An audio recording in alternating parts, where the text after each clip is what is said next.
Hi there, Eric Backer from New Zealand, the naturopath from down under. I've got a question here from a subscriber regarding fluconazole. Hi Eric, I'm currently taking 150 milligrams of fluconazole for the treatment of tinea versicolor and have been considering stopping its use. I'm worried that the candida will become immune and grow back stronger. I already have taken fluconazole for 14 days and did nothing. I've also been on a meat-only zero-carb diet since September the 15th. For a study, so sugar is not an issue. It must be August the 15th here. I think they got their month mixed up. So, why are you taking fluconazole for tinea?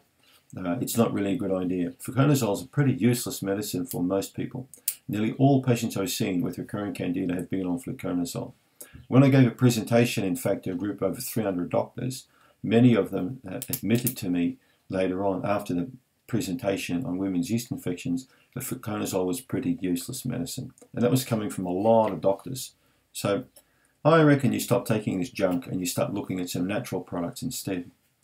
Am I trying to beat my own drum? I'm not. I don't really care what you take, but I'm just saying that the fluconazole is a waste of time. In most cases it does nothing for people because it can create initial knockback, but in many cases it will come back again, the candida.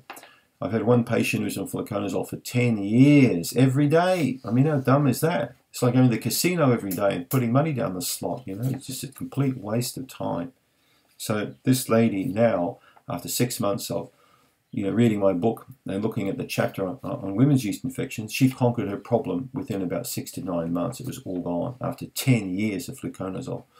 I can't tell you how many people I've seen on fluconazole that get nowhere with it. Consider taking something natural instead, something that contains garlic, something that contains grapefruit seed extract, oregano, a bit of a broad range of different antimicrobials, so they're going to help you here. And candida doesn't become resistant to the natural products, particularly grapefruit seed extract. I find it just doesn't really happen. You can usually take them by surprise and take them out with the correct dosage.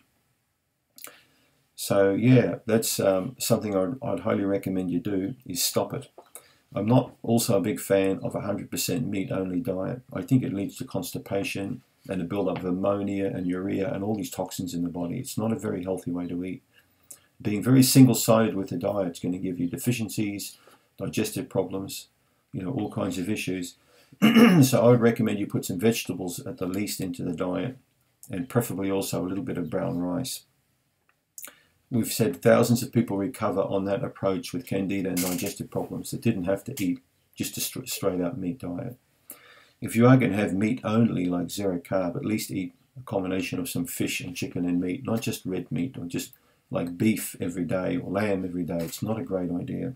You will get bowel issues, I can guarantee you that. Constipation almost certainly. So I think you're being a bit phobic about the sugar here by being on zero carbs. So you're going to get sugar in meat, and in fact, what you probably don't realize is the meat eventually gets broken down to sugar anyway that the body can access. So if you want a zero sugar diet, I mean, you'll be drinking basically water and eating ice cubes.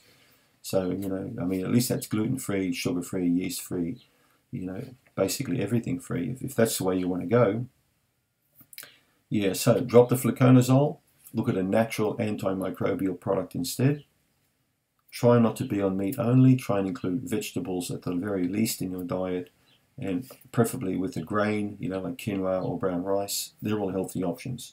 You don't need to fear those additional foods in terms of candida. It shouldn't really be a problem at all. It's going to help your gut quite a lot.